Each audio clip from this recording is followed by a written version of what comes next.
Can you hear me? Are we live? We're live, baby. Officially live. And this isn't just any live.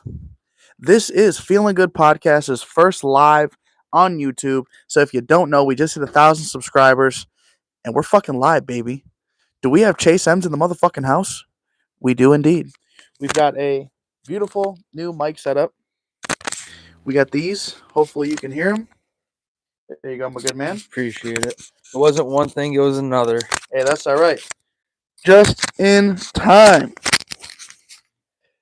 FGP Feeling Good Podcast, episode 303. You see it in the motherfucking back. We got the Todd Gurley. We got the Joey Harrington. They're representing. And I know Joey Harrington went to Oregon, and Oregon just got beat this week, but it was a close goddamn game. We still got to talk about it. Washington, Oregon, probably one of the games of the week, in my opinion. So, you think they can hear me like this? Or? Oh, yeah. Okay. So, I don't know. Honestly, if you want me to be honest, Oregon looked like the better team. I think their coach shot them in the foot. Yeah. I think he was too overly aggressive. I mean, you didn't convert on the first two fucking fourth downs. Why go for it? You're on their territory.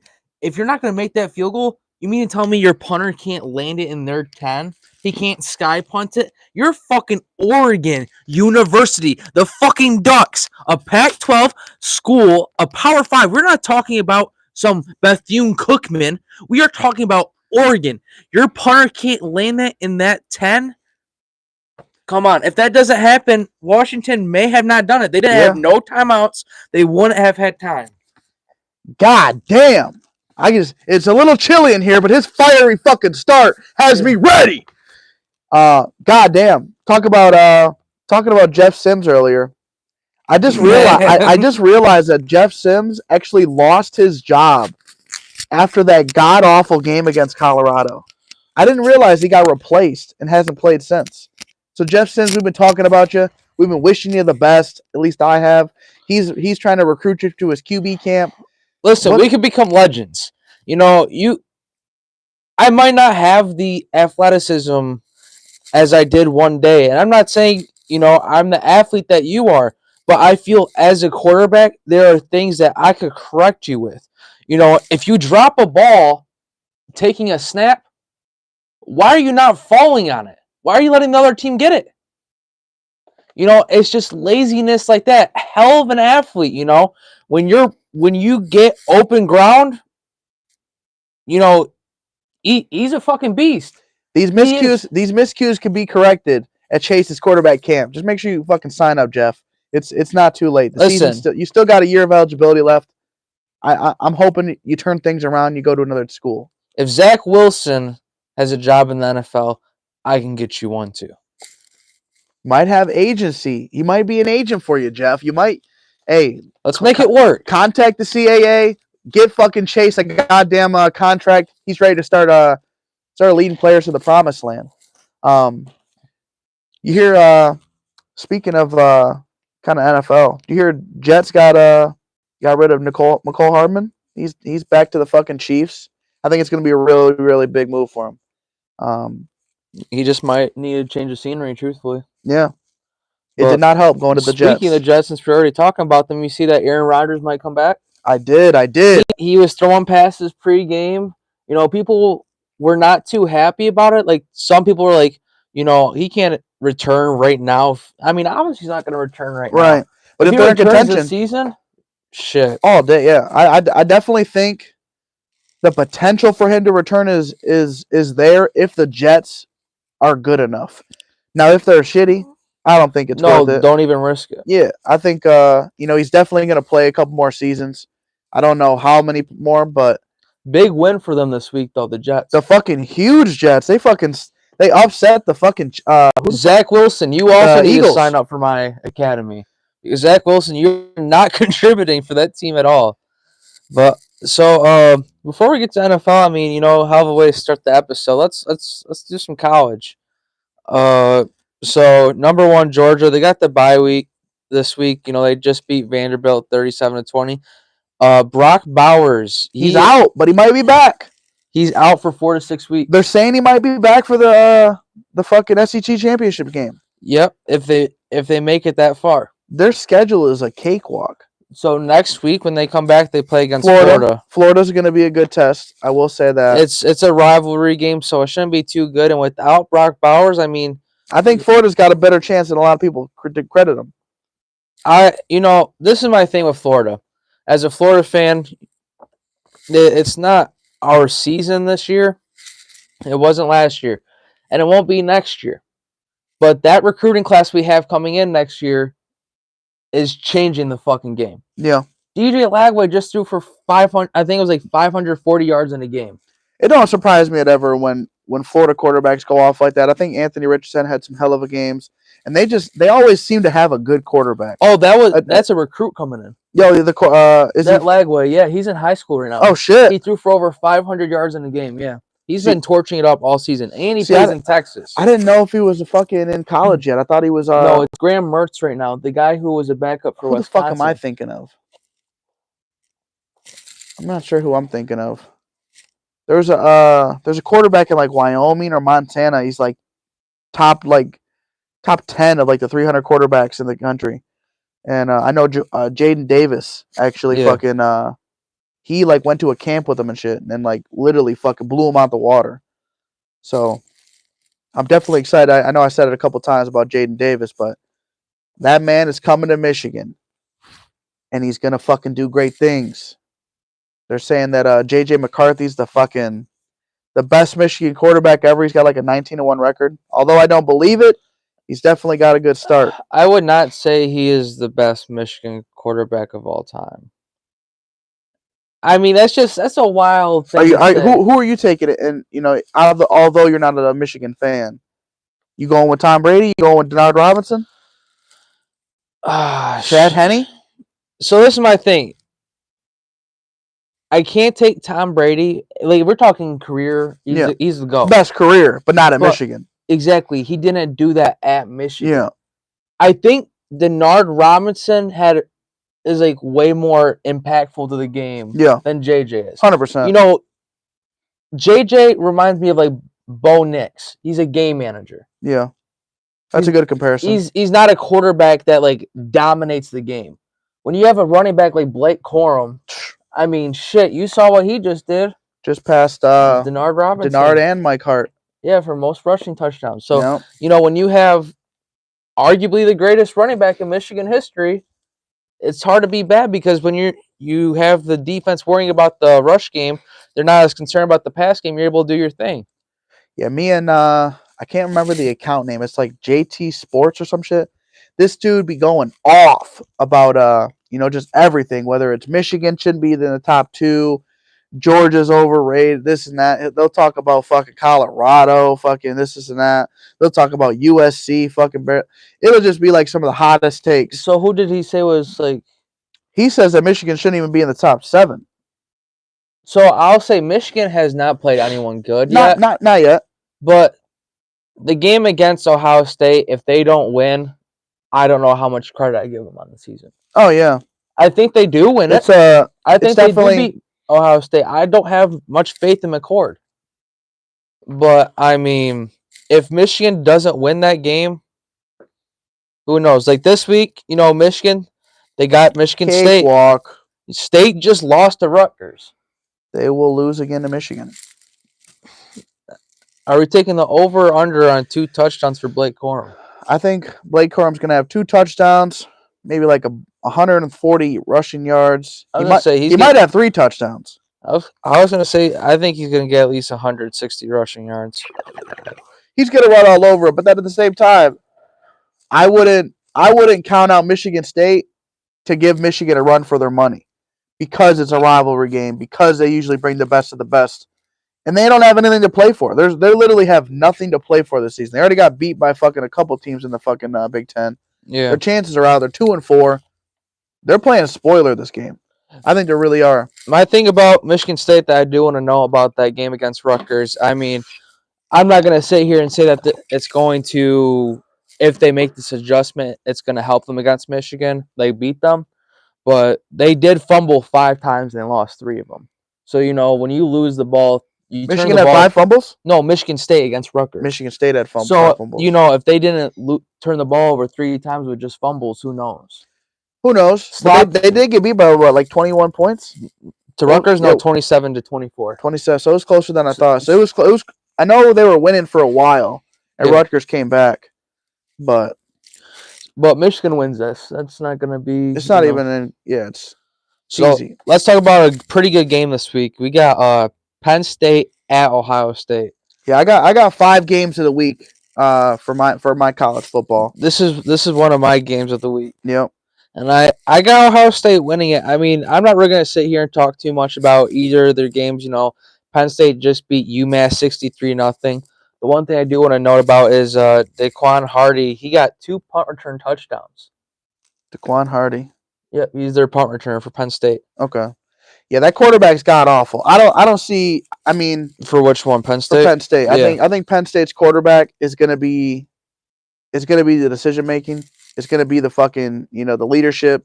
And I think even though McCord isn't a top tier quarterback, I think he does. I think he gets the job done. Like you said, I do think it's gonna be a close game. I do think Ohio State's gonna win by 14. But when you got Marvin Harrison Jr., this game shouldn't even be a problem. A lot of teams, though, have been shutting him down, especially Michigan. Like the fact that I think there was a couple games he was held to under 60 yards receiving. He's been held under, but how much of that are you going to blame on him? I mean, yeah, if you watch McCord, I'm not going to lie, McCord might be the worst quarterback I've seen Ohio State have in my lifetime. Ever? In my lifetime. Man, I really got to look at some quarterbacks. Ohio State. They've had some good quarterbacks. Some great quarterbacks. I remember, Justin Fields was good. Braxton Miller. Fucking even Joe Burrow was fucking there, but he never played. Yeah. I don't even know if I would correct. I mean, obviously he went there, but I think Ohio State is really just reaching when they say that Joe Burrow went there. I count Joe Burrow as an LSU. Yeah, all day. He's a Tiger. Because that's what he didn't do shit for Ohio State. No. He was a third string. But man, I'd have to look at some quarterbacks. Like before Terrell Pryor is what I'm thinking. Obviously they had Troy Smith. I would take Troy Smith over McCord. Yeah. Troy Smith was a Heisman. Didn't he win a Heisman?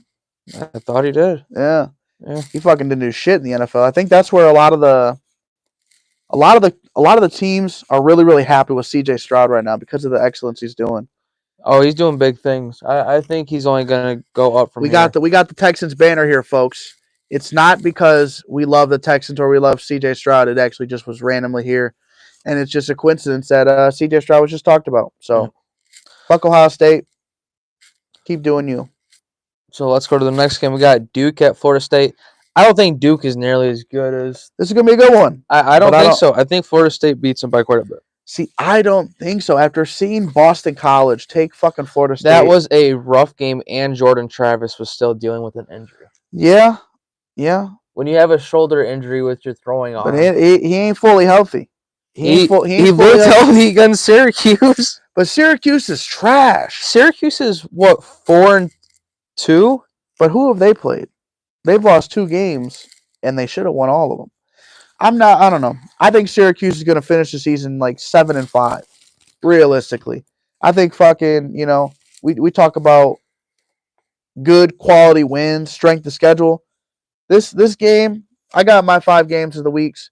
Penn State, Ohio State, Tennessee, Alabama, Michigan State. That's kind of just a cakewalk. It's not really a game of the week, but it's going to be it's a rivalry game. It's going to be a good game to watch for Michigan. Duke, Florida State, and you got Utah at USC. The one thing I want to say about Duke, though, Riley Leonard was out due to an ankle injury against NC State. So their backup came in, Henry Bellin, and I don't know if Riley Leonard will be back. And if he isn't, Henry Bellin against NC State went 4 for 12, 107 passing yards, 2 touchdowns, and an interception. Congratulations. He went fucking 25% in the air. Yeah. So, Duke is, I don't know, they're one of those teams where, they look good on paper. They look good. They're getting some wins. They're shocking people as they're still a top 25 team, and if you're asking me, but I think it all ends. I think Duke. I don't think Duke is. I think Florida State wins, but I do think Duke gives them a little bit of run for their money. We shall see, though. It's going to be good. I'm giving Florida State. He's a believer on Jordan Travis and Florida State. Me, I'm not fucking buying it. You guys look god awful against fucking Boston College, and I don't see a lot of things changing. The team, they got a coach. Jimbo Fisher still over there? No, he's at A&M. Yeah. I don't even know who the fuck they have over there at head coach, but it don't even really matter. It don't even really matter. They're not the same Florida State they used to be. Well, yeah, when you have Jameis Winston, but Keon Coleman's still that guy. I do like Keon Coleman. I think he's the number one transfer. He's a top 10. Out of the whole portal, he was the best transfer. He's a top 10 receiver. Mm-hmm. So speaking of receivers, up next we got Arizona State. They're at Washington. So more about that Washington-Oregon game. Washington, Penix, he threw for 302, 4 tutties and an interception. 4 tutties. Romo O'Duns, I don't know how to pronounce his last name. Yeah. But he has been torching it up since week 1. 8 receptions, 128 yards. That's Washington's wide receiver. Him and Jalen Polk. Those are his top 2. Jalen Polk. I've heard of him a couple times when they played Oregon. Yeah, he got 6 receptions, 118 yards, and a touchdown. And he had a hell of a game. They did it on the ground too, though. Dylan Johnson, he ran 20 times, averaged 5 yards a carry, and he got a touchdown. So You know who I was really surprised that ran the ball well? Stanford against Colorado.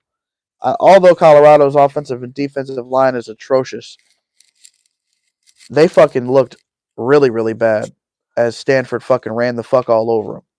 That was really surprising to me. I thought, Colorado going into that game, they were 4-2. The big losses to fucking USC and Oregon. I'm not gonna say that I knew that they were gonna lose to Stanford, but I knew they weren't as good as everyone was making them to be. I mean, even since the first week. Oh yeah. Greeny was calling me a hater, and I'm just saying, like, I'm a realist. Like, when I speak about any team, even if I'm rooting for them, I'm just like, okay, I can see it or I can't see it. Like, the Florida-Georgia game, I still think Georgia wins, but I think Florida might give them a little bit more of a push than people think. Yeah. I expect to see a rematch with, USC and fucking Notre Dame. That would be a game I want to see again. USC's line looked weak. Yeah. I'm shocked to see that USC drop from fucking 4. They almost lose to Arizona. They drop to 10. Then they lose to fucking Notre Dame and they slide back to 18. Although they did look really, really shitty, it's just surprising to see that amount of drops. Number 18 in the country, I definitely think USC is still top 10. After that Washington-Oregon game, the Pac-12, I'd rather see those two play again. Yeah. That was a hell of a game. I don't think, Does Washington win it the game in the second run around? It depends on how the coach, goes about it. I mean, fuck. Dan Lanning, that's the Oregon coach. He's too aggressive. Goes for it on 4th down. In the beginning, he could have went for the field goal in the first quarter. Then in the second quarter, he could have went for it again. And I don't know. Like I said, you're in their what? He was on like their 40-something. Yeah. Could have punted it, but decided to go for it, and it was a stupid pass. But, other than that, I mean, Bo Nix still was solid. He was consistent. He got that 1 first down that he ran for in the first quarter? Yeah, it was early. Yeah, that was a good extend by him. I mean, he did it in the air, too. 33 for 44, 337 yards, 2 touchdowns. Yeah, they threw a fuck ton. Yeah. It kind of reminded me of those old days when they had fucking Mariota and, just maybe even before that, when they had, who was it? DeAnthony Thomas? Is that his name? Sounds familiar, yeah. DeAnthony Thomas. Yeah. It was just like, I don't know. I felt like that offense is just like a fucking gunslinging offense.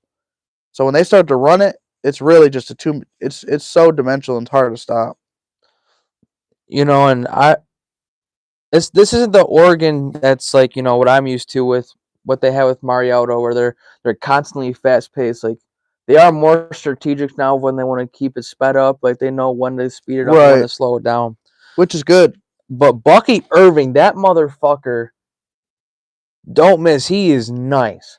There were so many times I thought he was gonna get tackled in the backfield, and he extended the play and got positive yards. 22 carries, 127 yards, and a touchdown for him. Is he a junior for Oregon? I'm pretty sure he is a junior, yeah.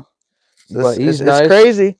It's kind of like the same situation where we had Blake Corum, dominant junior year, gets hurt. Although, he's not hurt, but just to see that if he stays, how good is Oregon going to be? Because I think Bo Nix is a senior. Bo Nix should have been fucking out of college like 2 years ago. Bo Nix is older than quite a few of the NFL players. Really? Yeah, he's been in college for quite a few years because he used to play at Auburn. But yeah, I was watching that game live with my boy, and when Oregon went up for the field goal at the end of the game, I was like, that motherfucker Lewis, don't doubt Lewis. Goes up and kicks it and misses it. That was disgusting. But so let's see. What's crazy though, I will talk about, kind of chances for the playoffs. You know who's got the highest chance to make the playoff right now? Michigan. Oklahoma. Oklahoma's been looking nice, and that's who I was just about to speak about. Oklahoma and UCF this week. Dylan Gabriel, that motherfucker woke me up when he whooped Texas's ass. Wow, that I wouldn't even say he whooped their ass, but the way he came back on that game-winning drive, it was special. It reminded me of that Shadur Sanders, game-winning drive against Colorado State. It was just like, damn. It was almost like Brady mode, just that takeover mentality. I definitely am a big fucking fan of Dylan Gabriel, and if winning Oklahoma drives, we gotta be talking about one of the greatest comeback kings, Stafford. You thought which one? Matt Stafford against the Cowboys. He's had so many game-winning drives. Matthew Stafford. Yeah, I'm not talking about Staffy. I will say that Jared Goff. Yeah. Is having a hell of a fucking year compared to fucking Stafford. A lot of people are talking about the trade. They're saying, would the Stafford won a ring, but at the same time, a lot of quarterbacks could have won with that defense. A lot could have. I think what goes into it is I don't know, but how many quarterbacks. Saying you think Jared Goff would have won up that year? I don't think he would have. I don't know. It's hard to say. I think that what is impressive is the fact that Jared Goff has taken this Lions team and he's making them fucking good. He's making them look good. And obviously, like, we've had Stafford with fucking, your Titus Young as your secondary receiver to Calvin, your fucking Golden Tates. We've been in the playoffs, and I don't think we've looked this good. Like, no, overall as a team, though, Stephen A. Smith is talking about the Lions are the number one team in the fucking NFL right now. I don't agree with that. I don't agree either, but they're top 5. That's fucking Stephen A. Yeah. He's a fucking controversial fucking headliner. He definitely makes some lavish claims. But yeah, so I got Oklahoma smacking the shit out of the Golden Knights. If Kansas could do it, how couldn't them? So up next, I'm just gonna run through a couple games that really aren't standing out, like Texas and Houston. Texas gonna win it. Texas definitely has to. Washington State and Oregon. Who the fuck did Texas play last week? They had a bye week. That's why I'm like, damn, I didn't see nothing about them playing. After Oklahoma and Texas played, they both had their bye week before this. Okay. That makes sense. Yep. So we have Washington State and Oregon. Oregon's going to win this one. Washington State looked really weak against Arizona. 44-6. 44-6. Like, now, Arizona's been looking competitive, and they've probably said, fuck it, we got to put an ass whooping on someone. We had all these close losses. They looked good against USC. They looked good in quite a few of these matches. They almost fucking beat USC. That shit was crazy. Arizona got 516 total yards on them. So that being said, I mean, we already talked about Oregon. Oregon's winning this one. We got Virginia, who sucks. However, You know what doesn't suck about Virginia? Before we move on, there's literally a fucking I think the kicker. He was in the army or something like that. He was in the army for like 20 fucking years or some shit.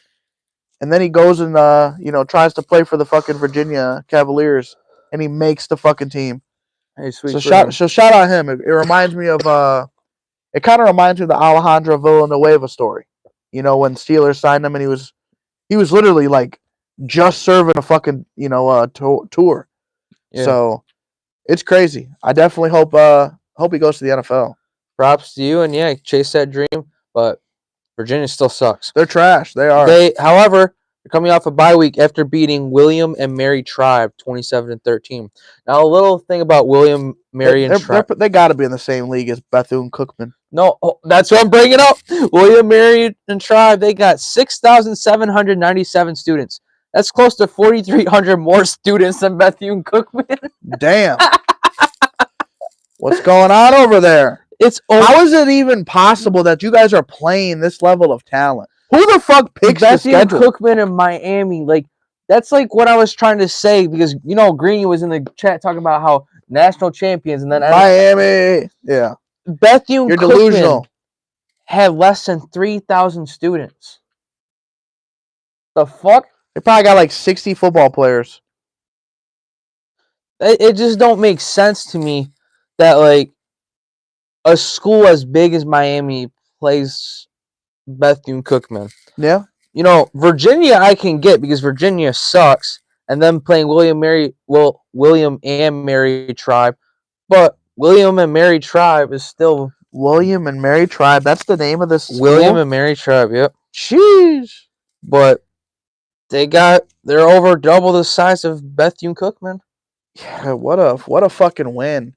Yeah. Like who makes the strength of schedule? Who like does like do coaches? The athletic director. Yeah. See, I'm always wondering. They harp on Michigan for the strength of schedule. Why aren't y'all harping on fucking Virginia? Why aren't y'all harping on Miami?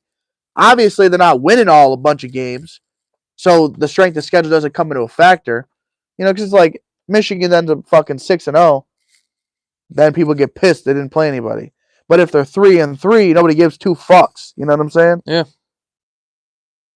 Be even all across the board. So up next we got with the Virginia North Carolina game. North Carolina, they beat Miami 41-31.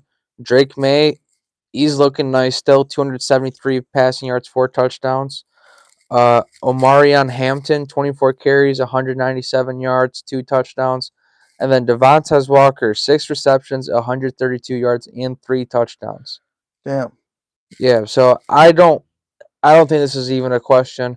North Carolina smacks the shit out of them, but you're not going to disagree there. No. So let's go to the next game of the weeks that you were talking about earlier, Tennessee and Alabama. Tennessee just beat A&M. Jalen Wright, he did his thing, 19 carries, 136 yards. Joe Milton has not been looking that good. Not at all. Ever since the Florida game. He talked all that shit about how he's not going to lose in the swamp. Didn't produce in that game. Hasn't done shit since. 11 for 22, 100 yards, a touchdown, and an interception. I don't know. I mean, he's doing better than Daniel Jones. That's for sure. Daniel Jones, I still can't believe they paid you $40 million. That is robbery.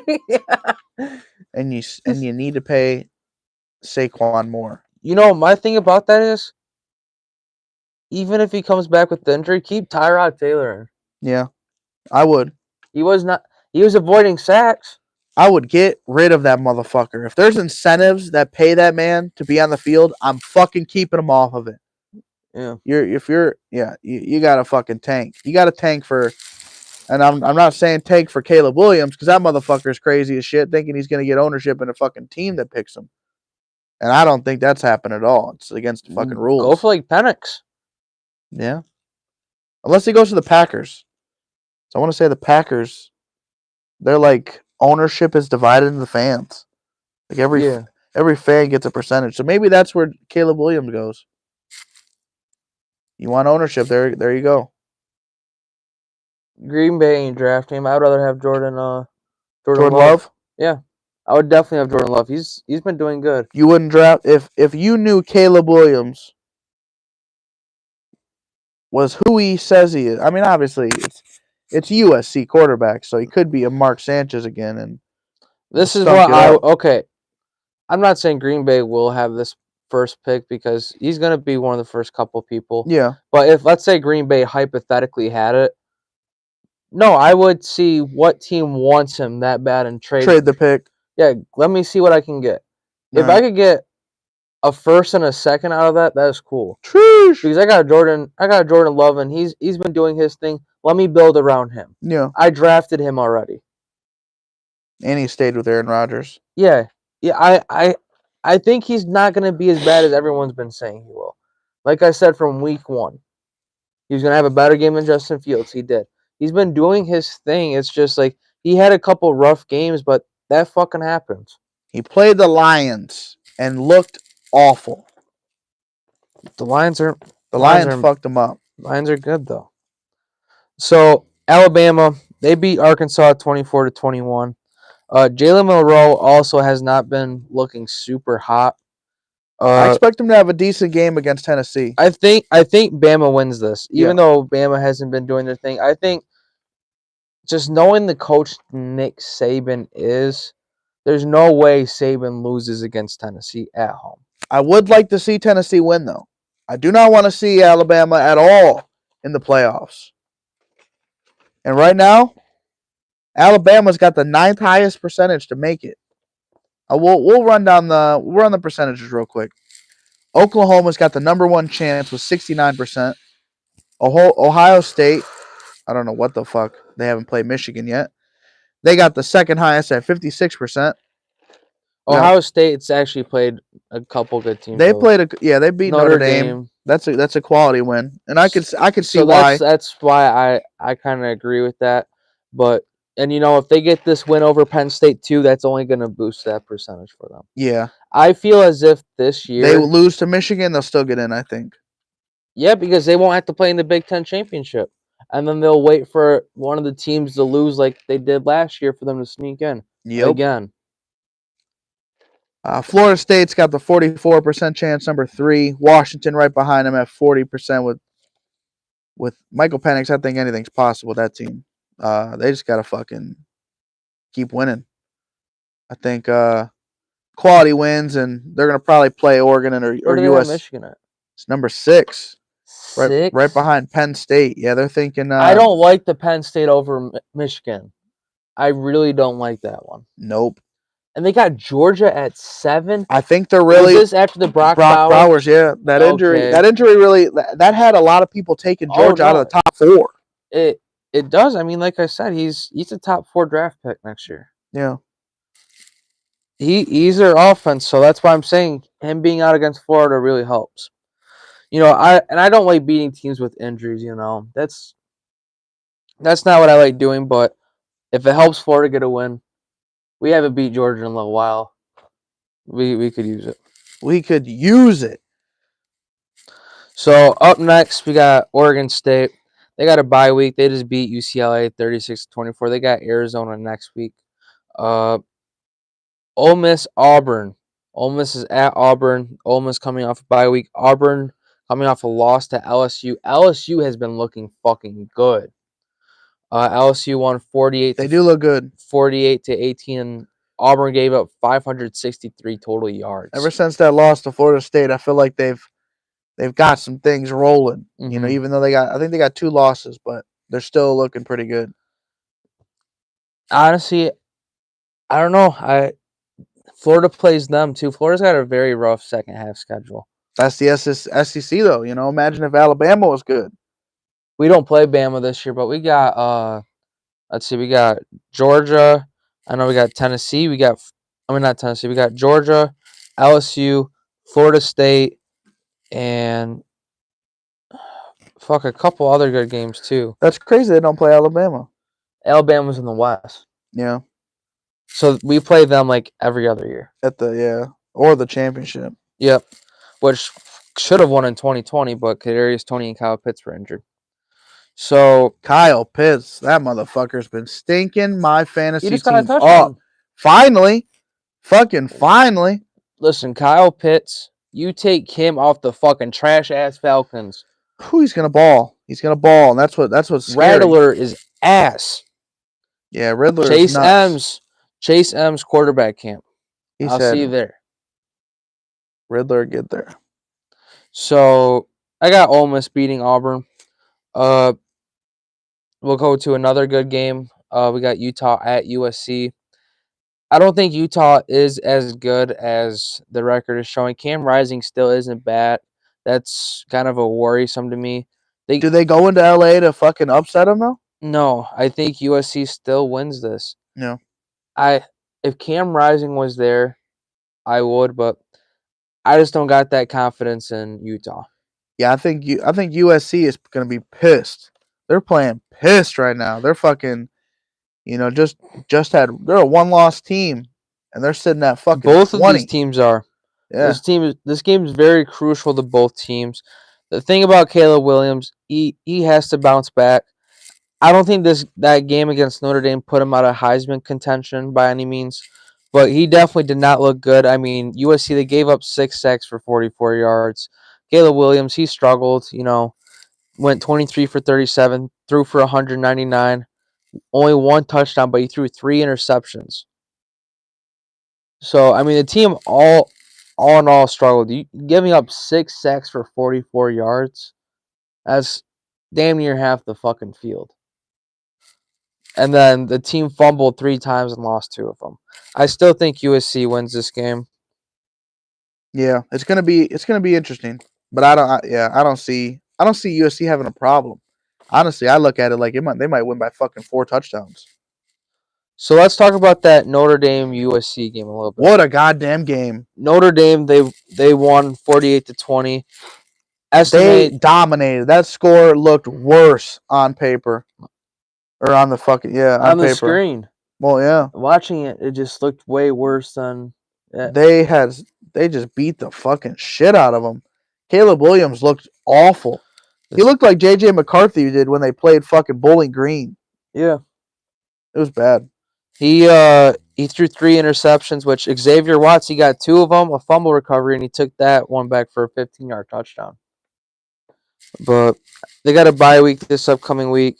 The one thing about Notre Dame that really stood out offensively is going 3 for 10 on 3rd down.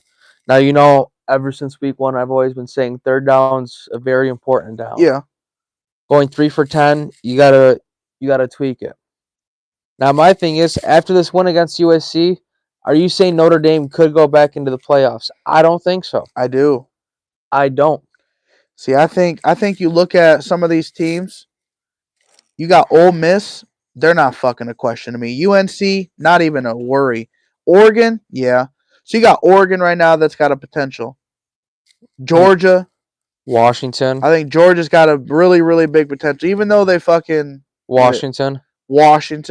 Florida State. I mean, you got a lot of teams on here. Ohio State. They got to play each other, though. That's the thing, is they got to play each other, so they're going to be knocking each other out. Michigan, Penn State, Michigan, and Ohio State, you're not going to be talking about them both. USC just does not look like the team that they should be. That's what I'm saying. I think, like we said, the importance of how good is that team you actually beat. When USC doesn't project out that the way that people were projecting them to, that win does not give enough credit to Notre Dame. Yeah. I'm not saying that the loss against Ohio State bumped them out, but the fact that they've lost 2 times, I think that bumped them out. They've got a 2% chance to make the fucking playoff. That's pretty crazy. Same with LSU, 2%. 4% for Ole Miss, 10% for North Carolina, 19% for Oregon, 26% for Alabama, 27% at Texas, and then we already talked about Michigan, so 30% for Georgia. It could be interesting. Yeah. By these numbers, we're having Oklahoma, Ohio State, Florida State, and Washington. I just don't see it. So up next, we got the Army LSU game. Army's coming off a loss to Troy, 19-0. I don't really care to talk too much about Army. Troy, what a game that was. But LSU, we talked about them beating Auburn. Jaden Daniels, he's been looking nice. 325 yards, 3 touchdowns, and an interception. You know, they got 563 total yards, 325 in the air, like I said, and they got 238 on the ground. You know who? Sorry to cut you off. You know who is second in Heisman behind Michael Penix? Is it Jaden Daniels? J.J. McCarthy. I don't agree with that. Isn't that crazy? I thought that was. You said who was that one? J.J. McCarthy. No, above McCarthy. Oh, Michael Penix. Okay. I don't like the McCarthy. Yeah, they're saying Michael Penix is I like a clear cut favorite for Heisman, and I do agree. He was one of my top 3 in the beginning of the talks. We talked about it, and I think it's his to lose. You know, Caleb Williams, he's kind of got an uphill battle. He's kind of hoping for Michael Penix to have a fuck up game. You know, and that's why I think USC they got a chance. I think because USC's looking on the outside in, they're in desperation mode. Motherfuckers play nice when they're desperate. I don't have the confidence. I think their line is way too weak. It is not weak. That motherfucker Caleb Williams has like 30 days to fucking throw. They gave up 6 sacks.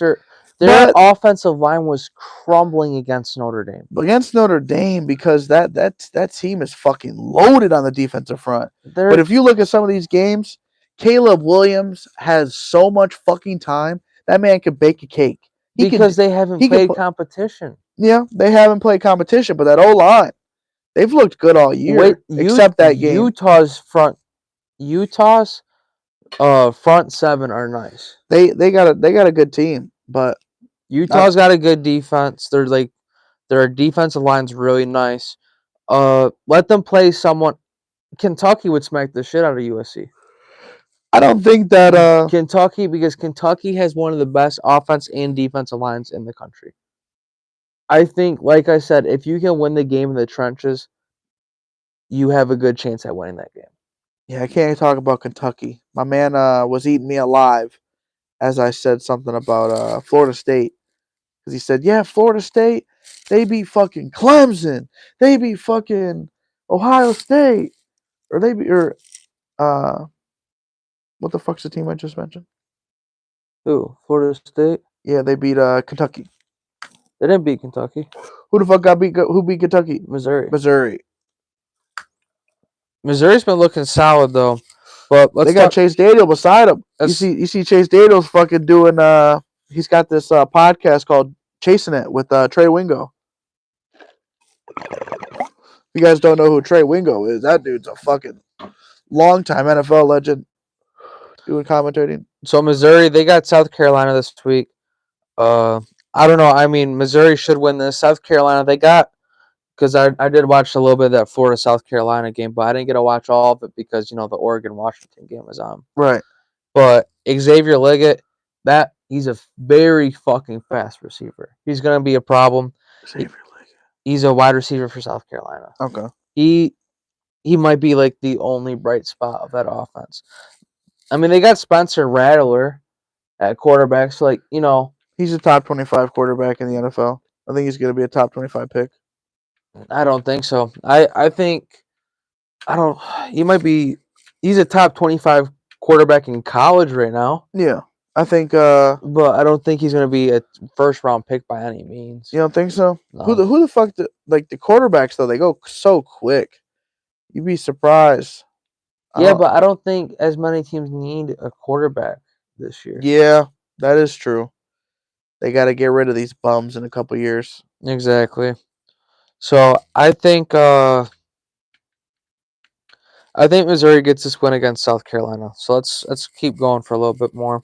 Then we can get to NFL. So number 21, we got Louisville.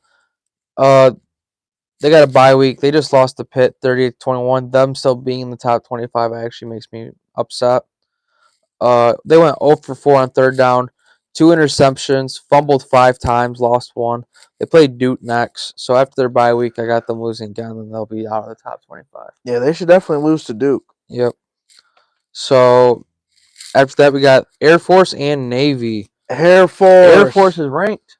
Yeah, they just beat Wyoming. The best they've been saying the best team in Colorado is Air Force. Is Air Force. I don't know if I'd go that far, but it's looking like it on paper for sure. But look at their schedule. I mean, they just whooped Wyoming, but Wyoming was pretty good. Wyoming isn't even half the team Nebraska and Jeff Sims are. Yeah, but I don't know. Like, I don't know. When Army plays competition, so they should really, I don't know, they should really throw these teams to D2. I feel like there's a fine line between D1 and like the elite in D1, the good in D1, the average and the bad. Like, you can tell, like, cutthroat. Yeah. Of where that line is. Like, Air Force, sure, they're 6-0, but they're no more than an average fucking team. Oh, They've just played bad. They have not played an average fucking team. Wyoming's the best team they played. I'll say that. And I don't know, they look good, but they played Navy this week. Navy got a win over Charlotte, 14-0. Whoo! Congrats. Air Force wins Charlotte. God, these teams got to be dumped down to fucking D2. It's just not even competitive. That are like, they're considered FBS, if I'm not mistaken. Make them FCS. Right. Make them FCS schools. They could still be D1, but not FBS level. Because I guarantee there's FCS schools that can beat some of these schools. Right. And that's what I want to know. I want to see who Bethune-Cookman can beat. And that's where they should be. So, North Texas, Tulane, don't really care too much to talk about that. Tulane wins. Minnesota fucking sucks. Don't got to talk too much about them. They play Iowa this week. Iowa wins that one. We got UCLA at Stanford. Give me Stanford. I'm taking UCLA. I don't think Stanford's that good. Me neither. They haven't been good since Christian McCaffrey. They're riding high on that win over fucking Colorado. That was a huge comeback though, 29-0. Yeah. So let's just go to some NFL now. So talk about some free agency before we dive into some games. Julio. Oh my goodness! I was about to be picking him up on the waivers, and you got snagged. same. Or you got snagged. I went to go grab him, and bam! It's fucking too late. So Thursday we got Jacksonville and New Orleans.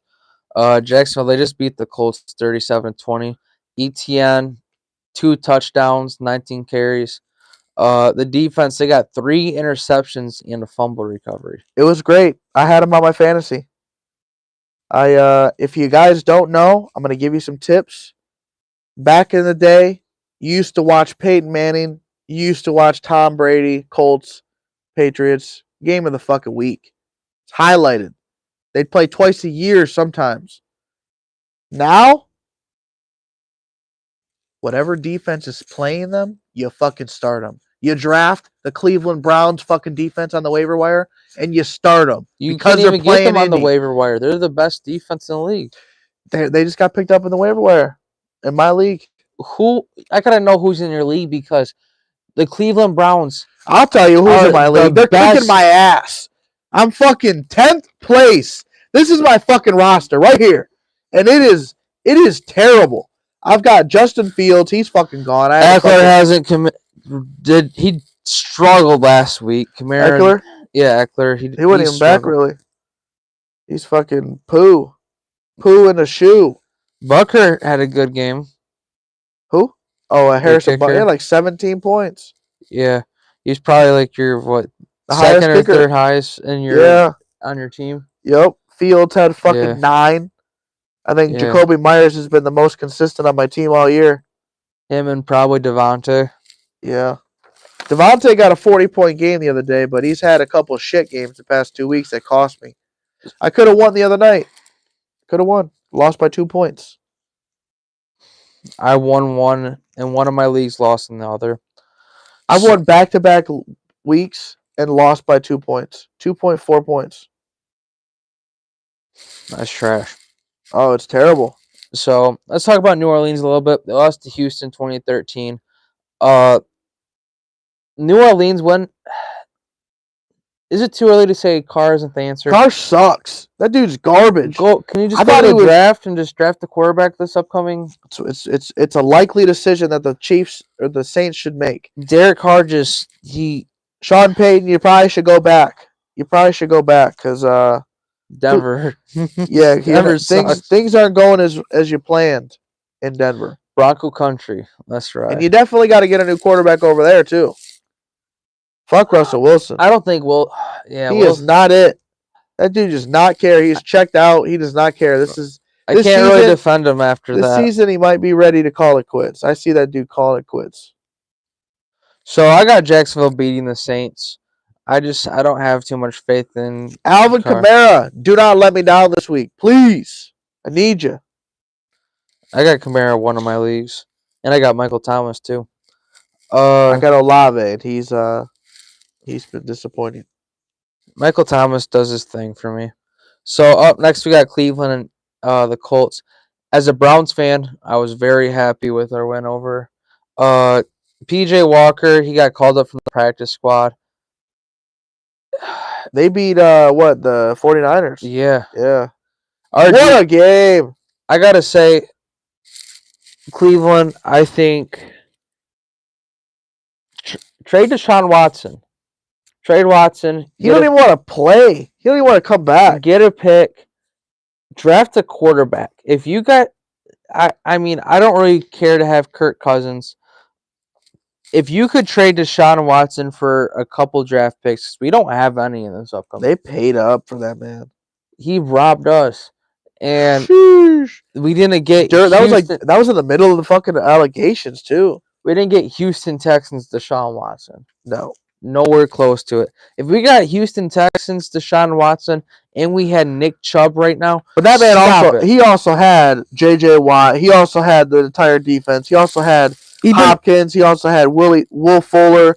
They had some studs for Deshaun Watson when he came out. Watson though, it's a night and day difference because now when you watch him, he doesn't give a fuck. He's just stupid out there. Like, we should have beat the fucking Steelers, but he had 2 stupid fucking face mask calls.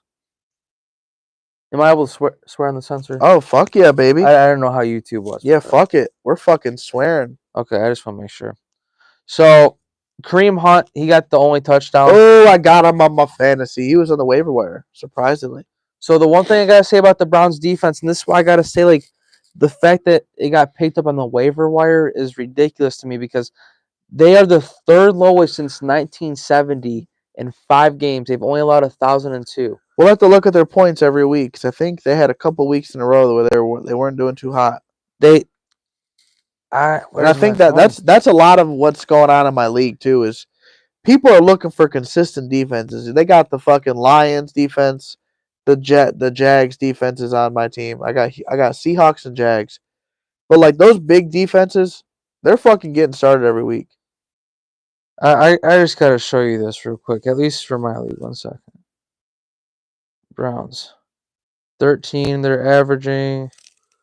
They got 8, 6, 14, 9, and 9. Yeah, not bad.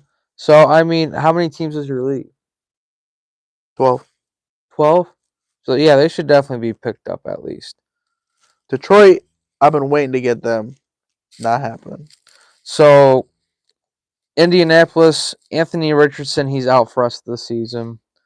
I think these motherfuckers need to trade Jonathan Taylor. I told you that, but you disagreed with me. Moss is nice. I don't know if I would keep Moss or try to sell Moss high on his value right now. But they need to trade one of them motherfuckers. They cannot trade Taylor, keep Moss. You'll get more for Taylor. Yeah. Moss been doing his thing. I got Cleveland beating Indianapolis this week. I don't have too much confidence in Gardner Minshew. And I think this Browns defense does their thing. We got Buffalo and New England. Buffalo just beat the Giants. I'm not going to lie. It was not a very pretty game for Buffalo. Buffalo's looked very up and down this season. That's why I'm not sold on They Buffalo. looked great against Miami, but didn't look too hot against the Giants. They looked like shit against the Giants. They looked like shit against the fucking Jaguars. They looked like shit against fucking the Patriots. They didn't look as good as they should have. Tyler Bass went 0 for 2 on the field goals. He missed a 52 No, he and a played. 53. I think they play this week. Who? Bills and Patriots. Yeah, they do. Patriots, they lost to the Raiders 21-17.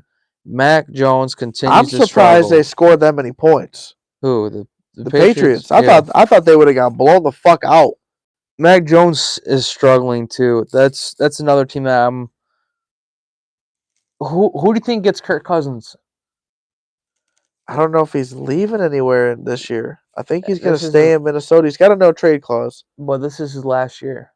Yeah, I think he's going to stay. I think he's staying. I don't think he's going to stay. I think he's going to stay there till the end of the year. Yeah. But next year, it's so hard to say because he. I don't know. I think the Bears. I don't think so. I think the Patriots try to get him. No, I don't think Justin Fields goes nowhere. Not Fields, Kirk Cousins. Yeah. You think he's going to the Patriots? I don't think Kirk Cousins is staying. No. Minnesota sent him to you think he's going to the Patriots next year? In free agency, yeah. I think that might be a team that's be a good looking spot for him.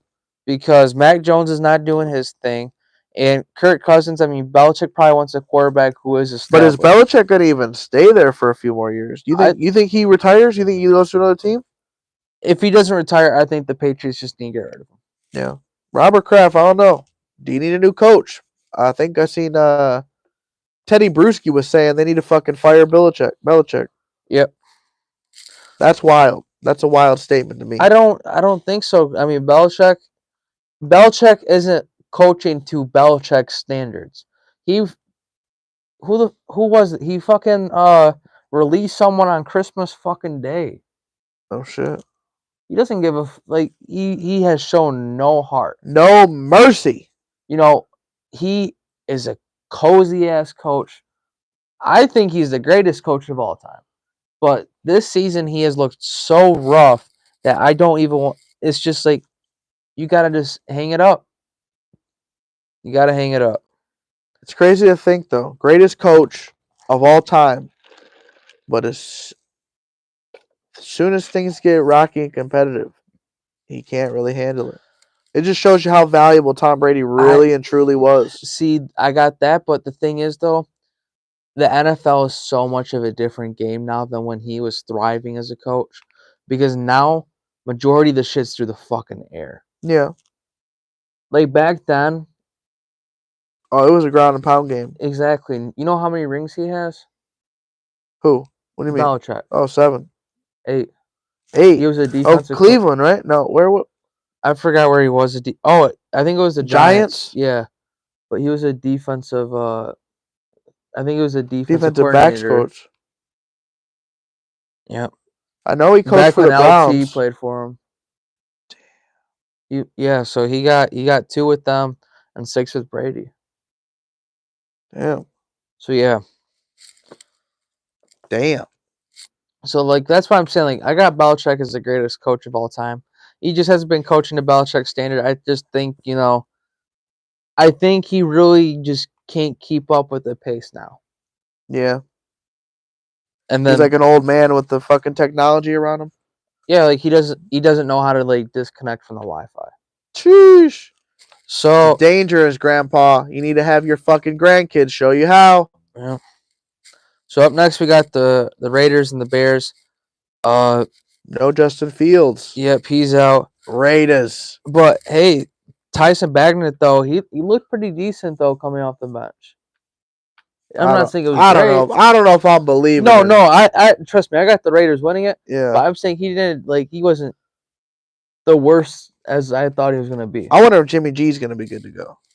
I don't think so, but Brian fucking Hoyer came in, so we could have the backups. Brian fucking Hoyer and Tyson Bagnet. He got the dub.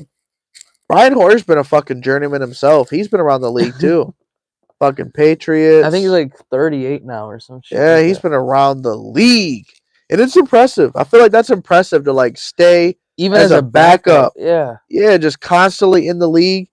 Like, I think they were talking about Chase Daniel, right? When I was telling you about kicking it with Chase or whatever the fuck. Literally, this man made $41 million, and they were talking about how many touchdowns he had. He threw 9 touchdowns. 9 touchdowns for $41 million. Yeah, because the thing is, as a 14-year career. As a backup quarterback, you still have to know the whole playbook. You still have to make sure that you're staying consistent. You're still doing your thing. Staying in shape. Exactly, because at any fucking given moment. Yep. At any given moment. I mean, I want to use Zach Wilson, for example, because not really because Zach Wilson was a starter there, but prior to the season, before the Aaron Rodgers injury, you didn't think he was going to be fucking playing. Right. And then Aaron Rodgers, four fucking seconds in the fucking season. Done. Here's Zach Wilson. He's like, well, back on the field. Got the dub, though, that night. I was surprised. Yep. I was definitely surprised. So, a lot of teams have bye weeks this week. But let's talk about, the Washington Commanders and the Giants. Washington, they gave up 5 sacks against the Falcons. They lost 24 they beat the Falcons 24-16, excuse me. Sam Howell, he's all right. I mean, it's not someone I'd go bragging about, but he don't look bad. No, he reminds me of Heineke. Heineke when he looked solid against that. Although they lost against Tampa Bay that year that Tom Brady won. Heineke looked good for the Commanders that game, the wild card. I don't that's what I'm saying. I don't think he's bad. I mean, give him some time, see how he pans out. But the defense, they didn't look too good against Atlanta. They gave up 402 yards against the fucking Falcons. The Giants, I will say, should lose. Yeah. I think they should lose every game. I honestly don't. I don't think they're one of the game. They're one of the worst teams. Caleb Williams said he would go play for the Giants, so we shall see. My thing is, though, who the fuck's gonna trade for Daniel fucking Jones? They need to just let that dude go. Cut ties. Get yourself fucking some of the money back. Yeah. The Commanders, I do want to say, 2 for 10 on third down. That's fucking atrocious. I definitely expect you guys to have a better fucking day Sunday. Up next, we got the Falcons, who we just talked about. Tampa Bay wins this. Ritter's so fucking bad. He literally ruins everyone. He ruins Bijan Robinson. He ruins Kyle Pitts. He ruins the fucking entire offense. That dude's so bad. I don't know how the fuck y'all got him. Where'd he come from? Like Cincinnati? Yeah. Where the fuck? Why did you grab this dude? They got Van Jefferson too. Van Jefferson from the Rams? Yep. Oh shit. And you know where Van Jefferson played in college? No. With Kyle Pitts down in Florida. Damn. They were on the same fucking team. They just need to get Dameon Pierce and trade fucking Ritter for Kyle Trask. Who the fuck is Kyle Trask? He was the quarterback of that team. Oh. He's in the league?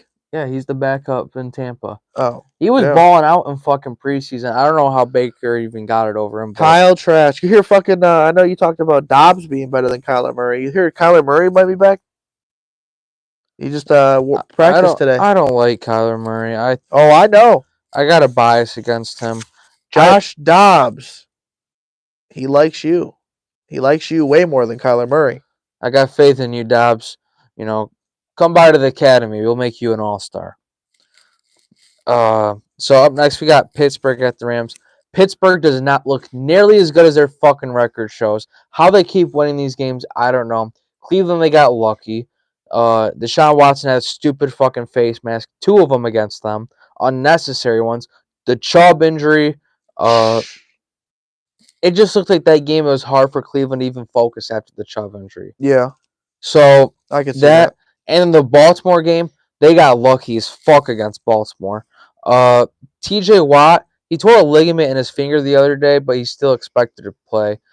I don't even think that matters. I still think the Rams win. Word on the street is it wasn't during football activities. He was actually, going to Pound Town with his lady, actually dislocated it, fucked it up. So hopefully TJ Watt, he recovers fucking fast. He's leading the fucking league right now. He's tied for first with like what 9.5 sacks or some shit. I don't know what the number is, but he's number one. He's a fucking beast. So I got this for you real quick before we continue. Would you rather have TJ or JJ? Whew. I'd rather have JJ still. JJ. If I had JJ Watt from Houston, Of the course. dominant from the whole time. We're talking prime. Yeah. Oh, definitely JJ. Prime JJ Prime over JJ all TJ day. any day. Yeah. I just want to make sure we are agreeing on that. Yeah, JJ was special, man. JJ was special. That dude looked like Max Crosby, Aiden Hutchinson, and fucking TJ Watt in one. And Myles Garrett, fucking he just looked so good. Like he was so dominant all the time. The giant fucking elbow fucking machinery dude looked like a fucking bionic I'd warrior. rather have JJ Watt than Aaron Donald. Whoa. And prime. Prime, okay. Prime, it's close. Because It's close, but Aaron Donald, we've only seen for maybe 5-6 years of dominance. Where Jason Watt was winning Defensive Player of the Year nonstop.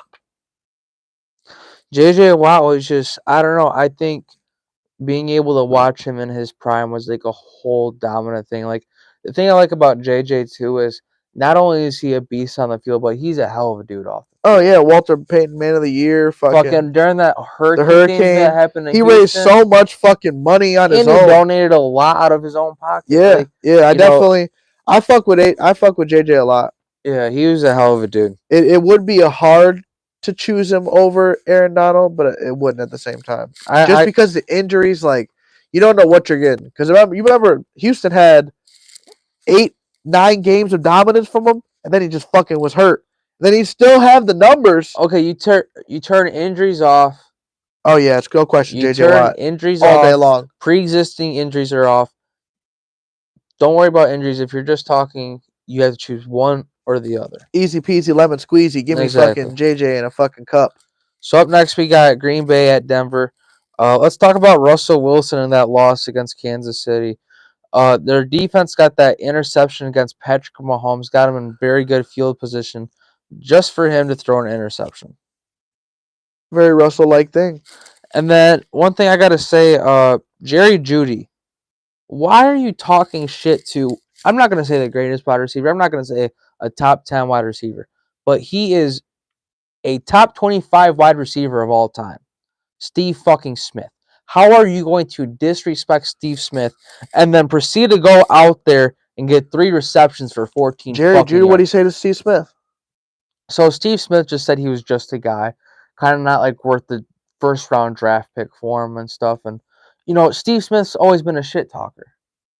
Yeah, he ain't wrong. He ain't wrong. And so when Steve Smith speaks, you gotta listen. And then Steve Smith ended up trying to like apologize to him before the game, and like Jerry Jeudy was talking his shit, and like, you know, I get players dance around, get hype on the field. You know, I got no issue with that. Right. But when you're not focused on the game and you're talking shit to someone on the sidelines, you ain't locked in. You can definitely tell because like it's different. Like if you know you look over, like you like you're bopping your head or some shit. But the moment when your helmet's off and you're talking shit to him, and then you don't even get 20 receiving yards, you can make that case. I mean, although it's college, you can make that case for Shadir Sanders sometimes. I feel like he's very, very, bolsterous. He's kind of just braggadocious, and I don't even know if those are words. I think it's different though because I don't ever see him talking to the commentators. No, because Steve Smith's just like a commentator, dude. Yeah, like he's just like fucking talking like the sidelines pre-game, just talking about the fucking game. Yeah, you'll see Shadir fucking talk shit to the other players. No, that's a whole different the players, the fans, the fucking. I'm with that, but I'm saying you're talking to someone who's just talking about the game. Yeah, a commentator. But I think Jerry Jeudy, he's just he's an Alabama dude, so the dude's got talent. Dude's a star. So I think I would have Cortland Sutton over Jeudy any day. I don't know. I do know. I got Green Bay winning this. Green Bay, yeah, they definitely should. Yep. The second worst fucking. Denver is awful. Denver's gonna be They're gonna have a top 4 pick, top 5 pick. Yeah, they will. They will. It's gonna be like New England. Or wait, do they even have a first round? Fuck if I know. When they traded for Russell Wilson. Damn, they gave it away. That's why I'm saying, did they? Oh my god. Yeah, that's I think even they worse did. because the expectations were so high. So like they lost the potential unless like they trade for one. But hey, trade Jerry Jeudy and you can easily Get your first back. Yeah.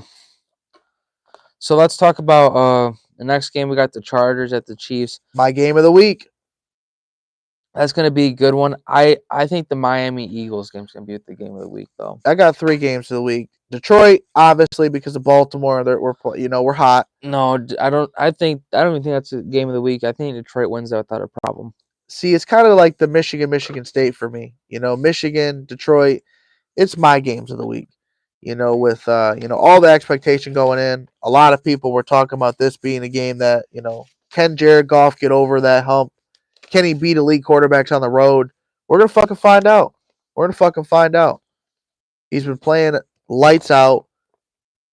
We'll see. He looked good on the road against Tampa Bay. 107 point fucking something passer rating. I was impressed. He actually had he was the offensive player of the year and offensive player of the week. So with this the Chargers Chiefs game, let's talk about that Chargers Dallas game a little bit. The Cowboys got a bye week this week. There was fights in the fucking stand. You see that shit? Oh yeah, you saw the video of the guy when he was like in like the walking like in the what is that, the Causoleum, or like they're like the walking grounds where you're just like walking around the stadium, like where the food and stuff is. The concessions and shit. Yeah, but like I don't know what like the walking grounds is called. I can't think of the name right now. But I saw a video of this Cowboy fan jumping a Chargers fan, getting slammed to like a DDT from like fucking Triple fucking H, just bow, face bleeding bad, and like the guy was just giving himself. Damn. Yeah, like it was bad. Like, we're talking a Chargers Cowboys game. This isn't a fucking a Cowboys Eagles game. Right. This is the fucking Chargers. The fact that there's that passionate of fans for the Chargers shocks me. They are. You saw the memes of that girl? You didn't see the pictures of all that, like the Chargers girl that was a fan? Oh, the little, that one? That is an industry plant of fans, bro. They needed someone to be like a passionate fan for the Chargers, besides the people that got in the fights. That was a good ass game, I will say. Just the overall, just the energy of it, the fights. That was a game of the week for me, just with all the stuff going on. I did not expect that either. I think Herbert needs to step it up. Herbert's definitely got to step it up. He's got Keenan fucking Allen. He's got Austin Eckler. The thing about Austin Eckler, he struggled. 14 carries, only averaged 1.9 yards. You need to stay healthy. You need to stay healthy. That's all I'll say. Austin, you stay healthy. You got a chance. You give your fucking team a chance. With you on the field, that's what we need. Yeah, I think I don't know.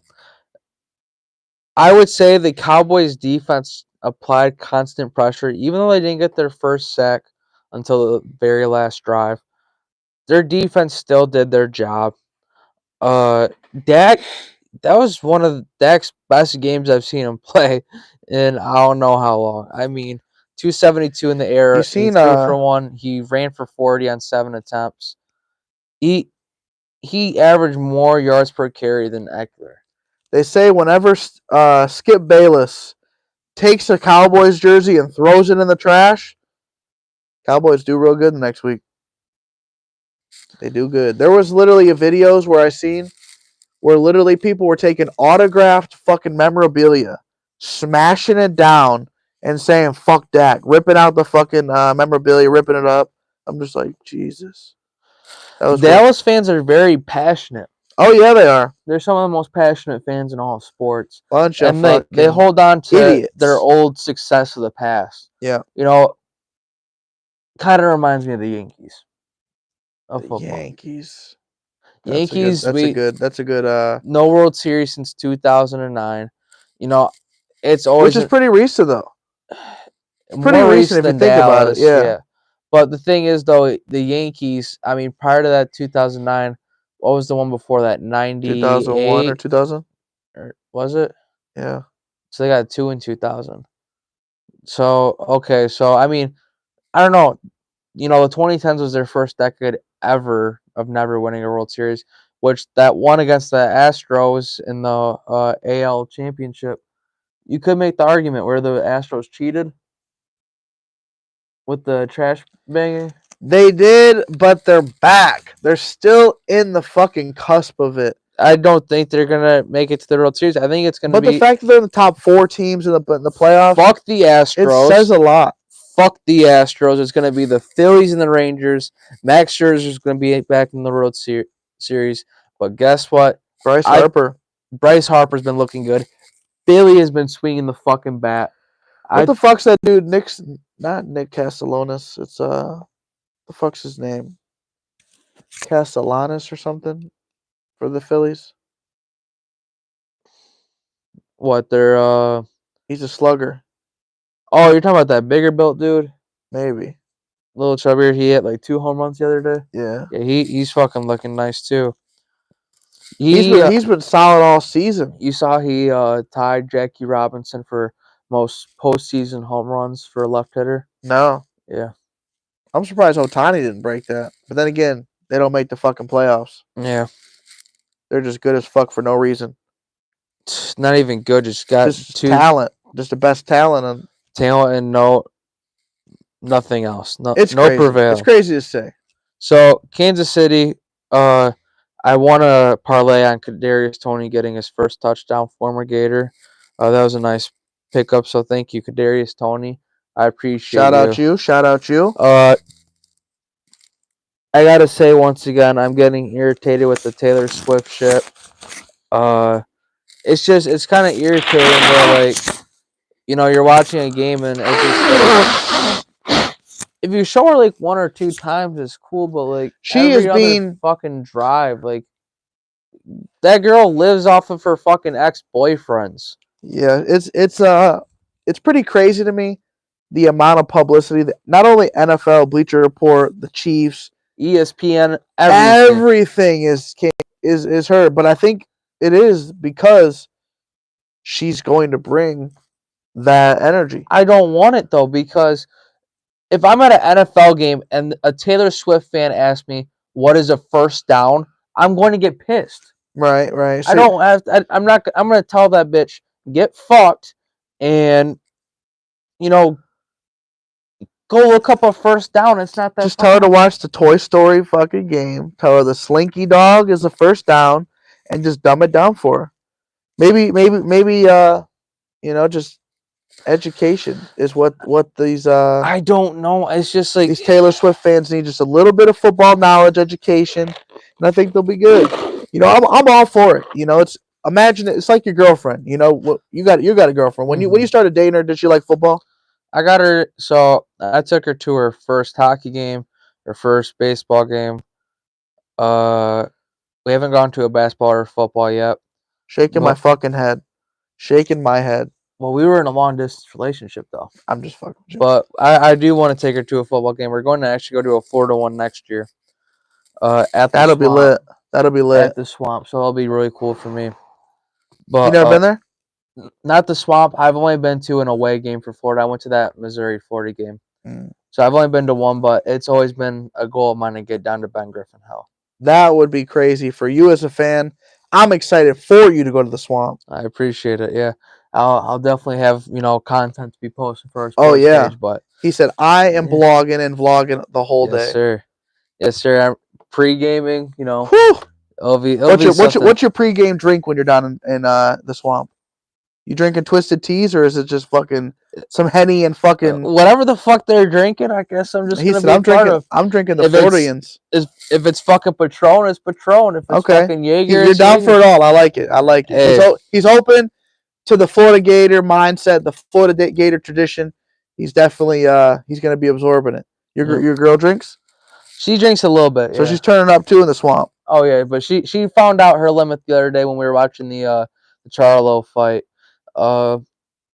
the day of Project Zorro, we were watching the boxing match and shit, and we were drinking Jägermeister and stuff, and she kept taking shot after shot, and I just put the bottle away, and she's like, "Oh, I gotta go lay down. I'm not feeling good." I'm like, "Yeah, I know what that fucking means." Tore up from the floor up. Yeah, Sheesh. went to the bathroom, and it was 2 hours of just tough. But Damn. she learned her lesson. So I got Kansas City beating the Chiefs. Kansas City beating the Chiefs. I mean, not Kansas City beating the Chiefs. I said, goddamn, that game's not going to be Yeah. one-sided, is it?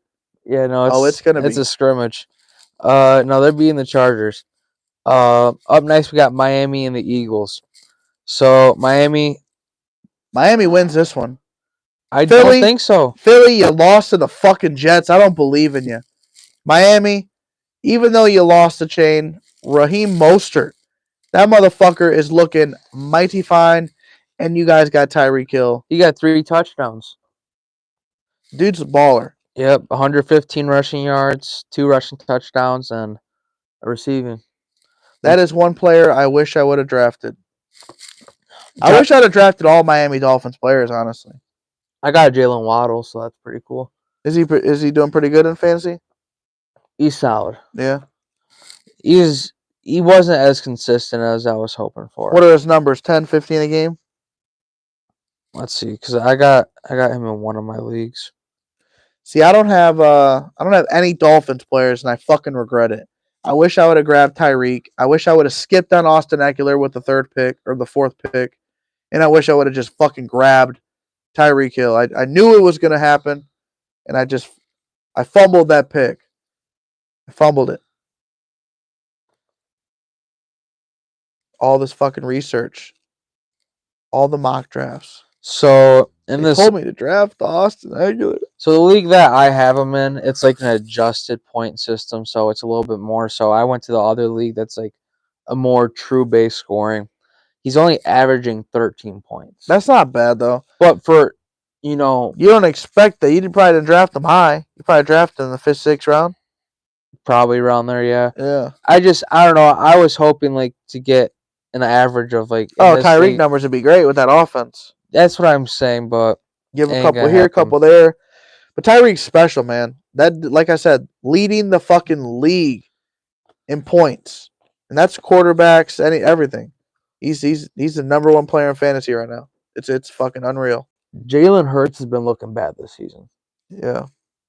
I think it's like he's got 7 touchdowns on the season, and he's also throwing 7 interceptions. Oh damn! Like but he still puts up fucking good numbers in fantasy. This past week he did rush against yards. the Jets.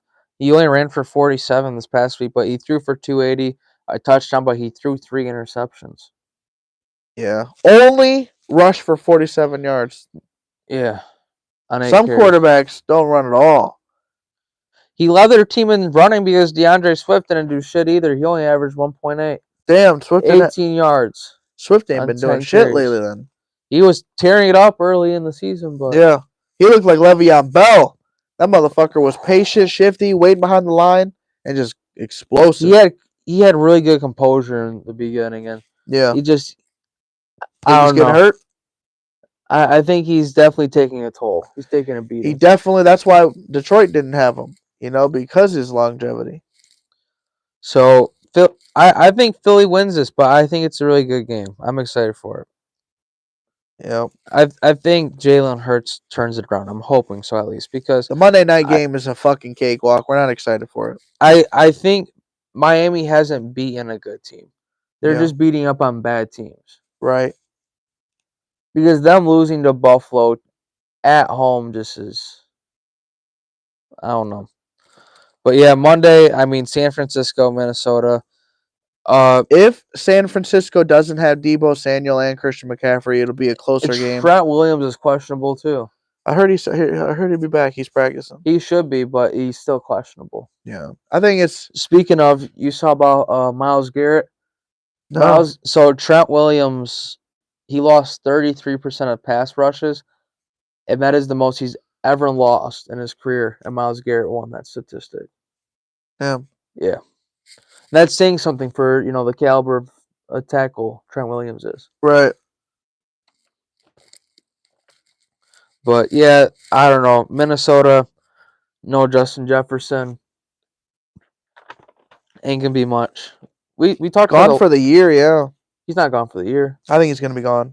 I don't tell me that. I got him in both my leagues. I think it's smart to let him rest the rest of the year, but I do see him coming My back. fantasy team does not think it's smart to rest him the rest of the year. My fantasy team didn't think it was smart for Austin Eckler to take his time to fucking come back because Josh Kelly wasn't it. And a lot of things aren't going my way. I'm sitting at number 10, like I said, and it's not looking good. But you know what did look good today? When Wembanyama, this dude nutmegged Reggie Bullock. I saw that. That shit was beautiful. Tough. I was like, damn, I can't wait for the fucking NBA. And then I'm looking, I'm like, 6 more fucking days. Can't confess enough. Then we have hockey season around right now. I mean, it's a good time of the year. All 4 sports. Baseball's in the, late World playoffs. Series about to start. World Series right around the corner. We got NFL and the games are only going to get better. Yep. College football only getting better. Exactly. Getting closer to the, rivalry games. The WNBA finals are going on too. Didn't even fucking realize. I know it's not exciting, but it's just crazy that, like, to me, it's just so crazy, like, how we got all these things going on right all now. at once, but how, like, they don't advertise the WNBA finals as much as they should. Before, like, they had NBA players at the games doing this and that. You don't see no LeBron James at the fucking game. I think the thing with the WNBA is, though, my issue is they got a lot of, like, the players who just, like, talked too highly. Like, you got to have some pride and shit. But when you're telling me, like, you're mad, like, what was it? There was a few years ago that one NBA player said, oh, number 30 on the Mystic looks nice. Like, because she was, like, balling out. Yeah. She got pissed off and, like, was like, don't refer to me as number 30. And, like, said, use my name. Like, I forgot who it was. But the motherfucker was, like, an NBA champion. He had a ring. And, like, he was a good fucking player. And you're in the WNBA, no rings, not even averaging 7 points a game when you're opening your fucking mouth. Yeah, I remember fucking when Brittany Griner said that she could beat DeMarcus Cousins one-on-one. You see, and, like, that type of shit is crazy. I don't give a fuck who you are because first of all, DeMarcus Cousins at that fucking time was so fucking dominant. Yeah. We're talking fully grown men Sacramento not being able Kings to stop him. DeMarcus Cousins. So, besides the point, now we're talking about a girl who, what is she, 6'10", 6'11"? Yeah, something like that. And she can't even fucking dunk. Yeah. I know, like, there's 8th graders who can dunk. Well, she can dunk. She dunks, but she doesn't dunk all the time. Yeah. She misses a lot of dunks, too, though. Really? There's, like, a whole, like, fail tape of, like, her missing dunks. Damn. I got to check this tape. If I can find it, I'm going to send it to you. But, yeah. Failed dunks. Brittany Griner. You shouldn't have that happen. You're too goddamn tall, as he said. That's what I'm saying. I mean, if I was your height, respectfully, I'd be averaging, like, 30 in women's. If I was your height. And if I was a woman. But that ain't going to happen. Give me be like 6'3". I'll be straight. No, because my thing is, like, when a girl's that fucking tall. I want to be 6'3". I don't care how tall she is. No, I like to be fucking 6 feet tall. I'm definitely not happy being fucking 5'7", but yeah, 5'9" over here isn't sitting too hot either. Yeah, but hey, it is what it is. We're here. We're fucking here. FGP Sports, episode 303. Make sure you guys go fucking tap in. Make sure you guys go show my man some love. Always comes through. Always comes with the fucking extra fucking homework on the games. Makes it so much smoother to kind of dive through the top 25. Yeah, man. Like I said, a couple games of the week we're excited for. I'm excited for 6 more days of the finals of the preseason for basketball. Who's your team? Who you got for your team? Well, like who I'm cheering for? Yeah. I'm always loyal to all my teams. So in sports in general, like I cheer for Detroit teams. Yeah. But the thing is, like, I have teams from out of state. You Yeah. feel me? Because Detroit, we suffered for. He said you gotta have someone you fucking root for after. So with basketball, I've been a Raptors fan for a little while, Raptors. and you know, They I they think really hurt me when they beat Golden State. when I was younger, like things that like got me into certain teams, like were their uniforms and shit, and the Vince Carter Raptors jersey, just it just spoke to me. Special. And you know, I've got to watch a couple Raptors games. Another reason why I became a Raptors fan. So I used to go to Canada all the time when I was younger, and I actually got to go in Air Canada where they play, and I got to like go in the locker rooms like when Chris Bosh played there. Damn. Shout out Chris. Yeah, he fucking I mean he wasn't there, but like I got to go through there, and I actually got to go to a game. It was Kyle Lowry was there, and they were playing against the Trailblazers, and this was like in 2018. Like they beat them by like fucking like 50 points. Who's the greatest Raptor in your opinion? Is it Kyle Lowry? Oh my goodness. So this is where I get a lot of shit because personally I would, if we're talking the greatest Raptor, now if Tracy McGrady stayed longer, if Vince Carter stayed longer, but if we're talking statistically speaking, Kawhi? no, Kawhi was only there for one season. Kyle Lowry has the statistics. Right. But my thing is, if I could choose any Raptor to stay a Raptor, because I think DeRozan, all in all, is better than Lowry. Right. But statistically speaking, it is Kyle Lowry. Right. But all in all, I wish Tracy McGrady would have been there longer. You and me both. Because Tracy McGrady on the Magic, cozy. Like, Tracy McGrady on the Magic might be like, this might get me a lot of shit, but a top 5 player of all time. Yeah. Like, I got LeBron on the Heat at like probably 1. You don't think he was better with the Cleveland in his first run? Fuck. Then 2010 LeBron James? Yeah. No, look, that think- 2010 LeBron James is just way too fucking dominant. I've never seen anyone dominant like When that. I seen that motherfucker put up 60 in the finals against Golden State, that second run with Cleveland, it was unfucking believable. Oh, he was still dominant, but I mean, Yeah, it was young Bron in Miami for sure. But I think a lot of that shit was they were fucking floppers.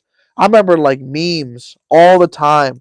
Meet the floppers, and it'd be like Eric Spoelstra, Bosch, and just a whole fucking cast. And it was like that's the reason why, like for me, I hated watching the Heat. Like they were cool to watch because of LeBron.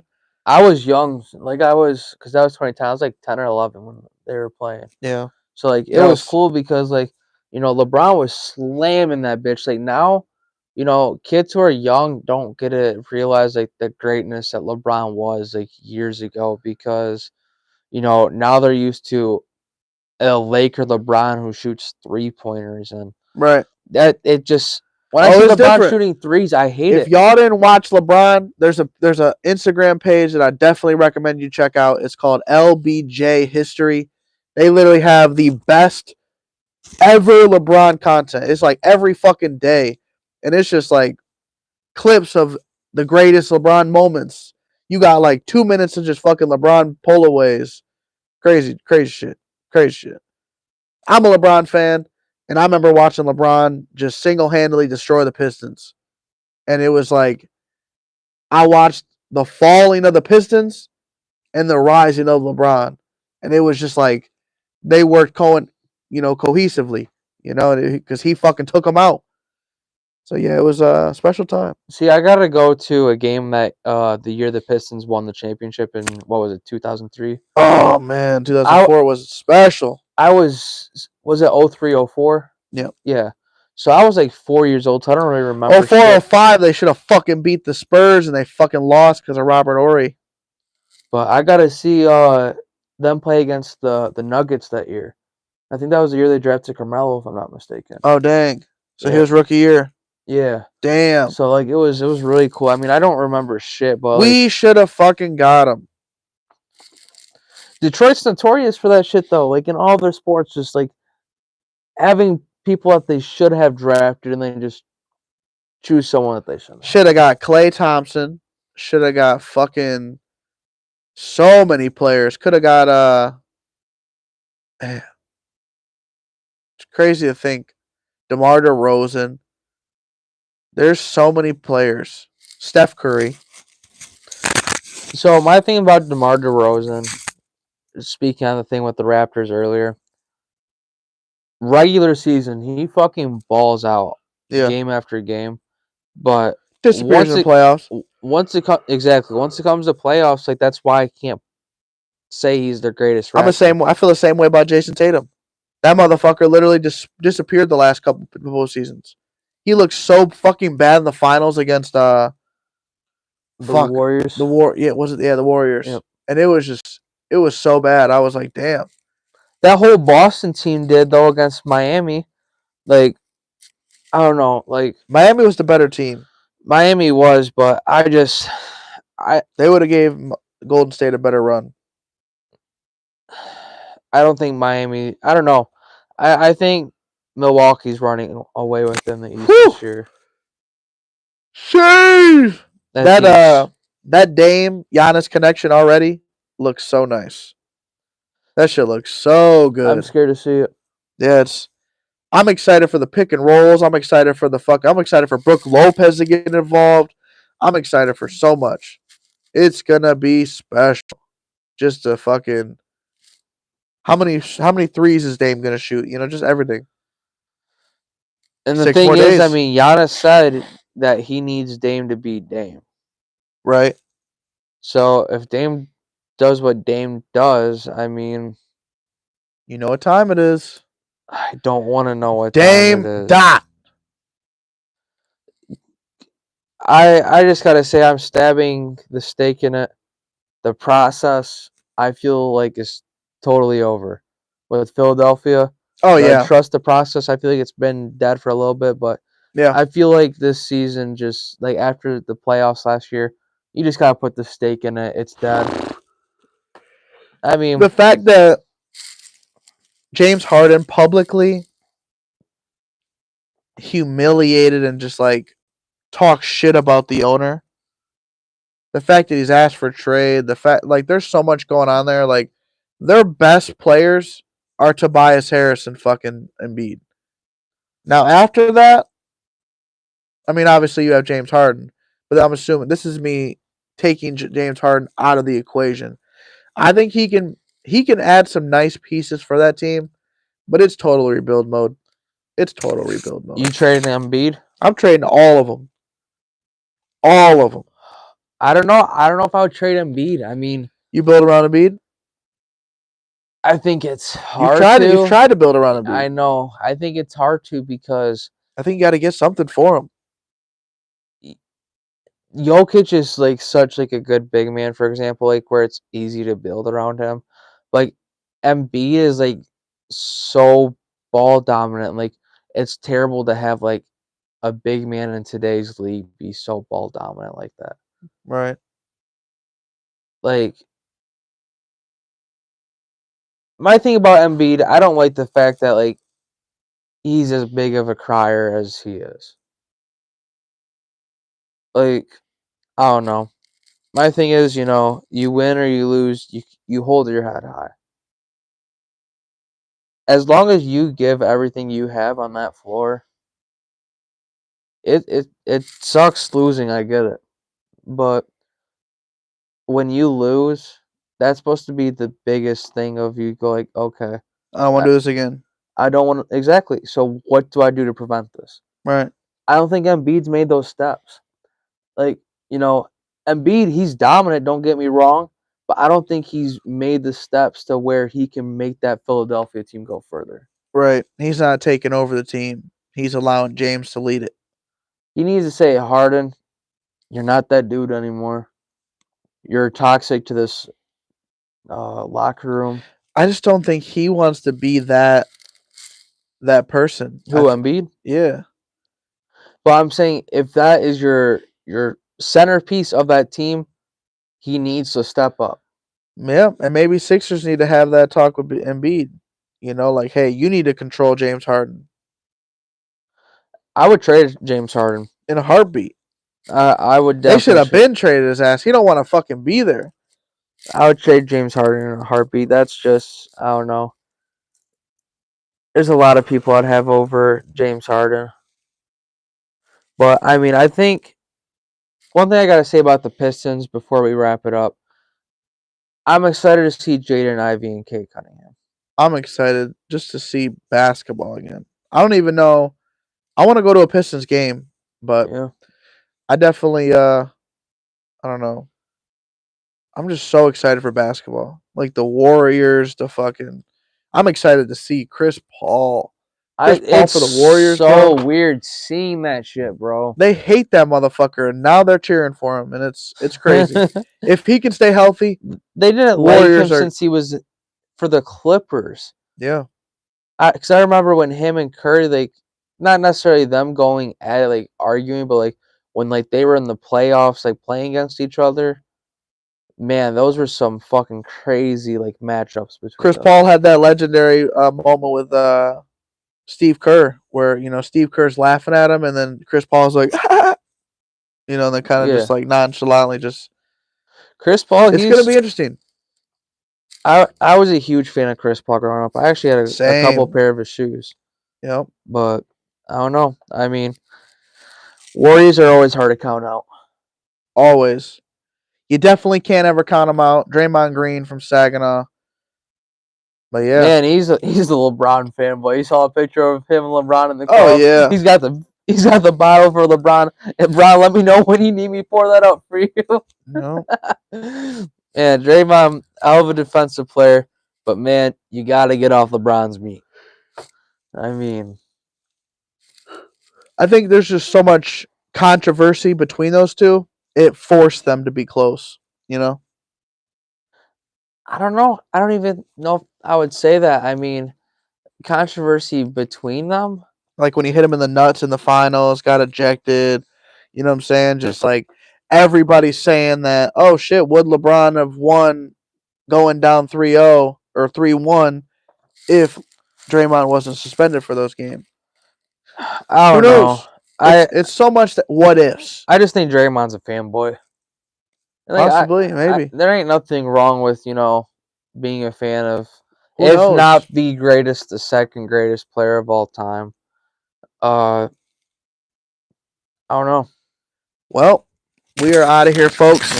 FGP Filling Up Podcast, episode 303. Thank you for joining us. Hopefully these mics they fucking work to a T, and you guys could hear everything. Join us again next Wednesday. We're gonna be doing a little bit more talking about these games, talking about the Penn State Ohio State because I know it's gonna be a good one.